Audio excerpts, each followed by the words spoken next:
एक जंगल जैसा सीन है। माँ जैसे जंगल में विराजमान होती है, शैल में विराजमान, पर्वत में विराजमान होती है, उस तरह का यहाँ का सीन है। तो उस वट वृक्ष में बहुत प्राचीन पुराने से पुराने पक्षी के रूप में चमगादड़ यहाँ विराजमान है। वो उनकी गति उल्टा होती है, उल्टा टंगे हुए हैं, लेकिन उल्टा टंगे होने के भी बावजूद वो माँ के जैसे महाध्वनि घंटे की होती है, आरती का जो महाआरती होती है, उसमें उनकी हाजिरी होती है। वो मंडराने लगते हैं चारों तरफ, अपने भाषा में माँ का गुणानुवाद करते हैं, कलरव करते हैं। हमीरपुर उत्तर प्रदेश की राजधानी लखनऊ से लगभग 200 किलोमीटर दक्षिण में बसा प्रदेश का ऐसा जिला जहां स्थित है देवी का एक ऐसा धाम जहां शक्ति के साधक केवल इंसान ही नहीं बल्कि खग वृक्ष भी हैं। नवरात्र के पावन महीने में आज हम आपको बताएंगे कहानी हमीरपुर के चौरा देवी मंदिर की। चमगादड़ों की शक्ति साधना का रहस्य क्या है? घंटियों की आवाज से चमगादड़ों के गुणानुवाद करने की कहानी क्या है? आखिर कैसे ये चमगादड़ बन गए देवी के भक्त?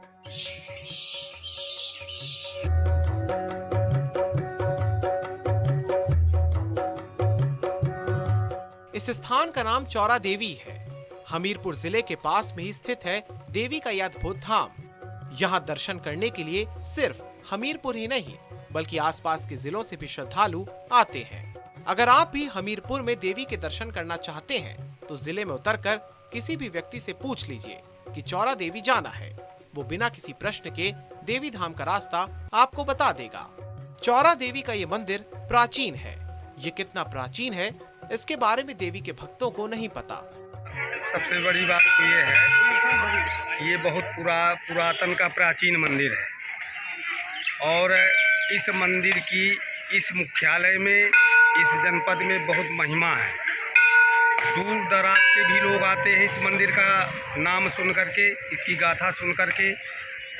सबसे विशेष बात यह है कि यहाँ जब से ये मंदिर स्थापित है, प्राचीन है, हम आप लोग इसके विषय में बता भी नहीं सकते कब से है ये। हमारे जो बुजुर्ग रहे वो भी इसको इसी तरह देखते रहे।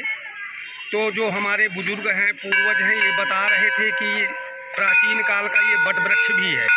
मंदिर के पास पे ही एक वट वृक्ष है। बरगद का ये पेड़ कितना पुराना है इसके बारे में भी श्रद्धालुओं को नहीं पता। श्रद्धालु बताते हैं कि जिस स्थान पर माँ का मंदिर बना है वहाँ का भी जंगल हुआ करता था। इस जंगल में अनेकों प्रकार के वृक्ष थे।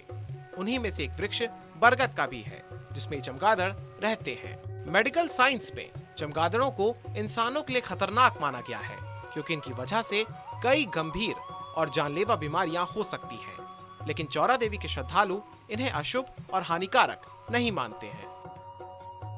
में बहुत प्राचीन पुराने से पुराने पक्षी के रूप में चमगादड़ यहाँ विराजमान है।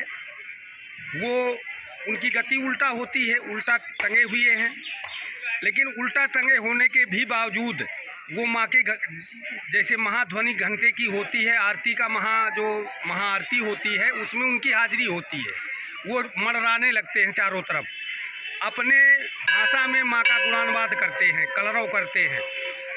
और जब ये देखा जाता है तो हमारे अंदर भी ये भाव आता है कि मान के चलो कि ये जब पक्षी होकर के यहाँ आए हैं तो हम जो प्रसाद इंसान को देते हैं, प्राणी को देते हैं, वही प्रसाद उनको भी दे दिया जाता है। वो प्रसाद पान करते हैं बड़े चाव से और कालिंदी बगल में बह रही हैं, वहाँ जा कर के जलपान करते हैं, फिर पुनः अपने स्थान में आकर के टंग जाते हैं। भक्तों की मान्यता है कि मंदिर में जब पूजा आरती होती है तो ये चमगादड़ मंदिर के आसपास मंडराने लगते हैं।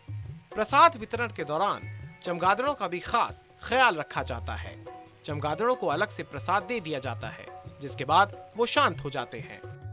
चमगादड़ों के विषय में चौरा देवी के भक्तों की मान्यता है कि हजारों वर्ष पहले इस स्थान पर चमगादड़ों के देवता की मृत्यु हुई थी। उन्हें यहीं पर दफनाया गया था। तब से मंदिर के आसपास ही ये घूमते और मंडराते हैं। करीब में ही यमुना नदी का जल पीकर ये अक्सर मंदिर की चौखट तक आ जाते हैं और उसी समाधि की सुरक्षा करते हैं।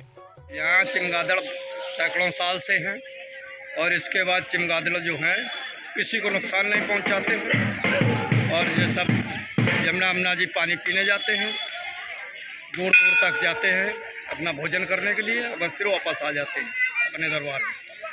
बरगद के पेड़ में सब अपना रहते हैं। भक्तों का मानना है कि चौरा देवी मंदिर और चमगादड़ों का रिश्ता अटूट है। जो भी श्रद्धालु यहाँ आते हैं, पूजा पाठ करते हैं और चमगादड़ों को प्रसाद चढ़ाते हैं, उनकी हर मनोकामना पूर्ण होती है।